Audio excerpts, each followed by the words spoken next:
Добрый день, меня зовут Федорова Валерия, я ученица 11 класса Пятигостянской улусной гимназии и скоро оканчиваю школу. В эту библиотеку я хожу с прошлого года, посещаю мероприятия и так далее.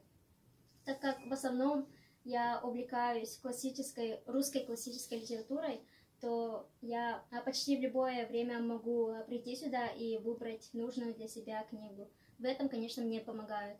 За это огромное спасибо. И, помимо русской литературы, тут еще книги для абсолютно разной аудитории. Например, книга Каталина Дориан «Человек, который приносит счастье». То есть я имею в виду здесь литература, так скажем, для абсолютно разной аудитории. Здесь есть такие серьезная литература, такие для подростков. Хотела бы еще раз поздравить всех со Всемирным днем библиотеки и пожелать этой библиотеке процветания, развития, чтобы и дальше помогла привить детям любовь к чтению. Спасибо.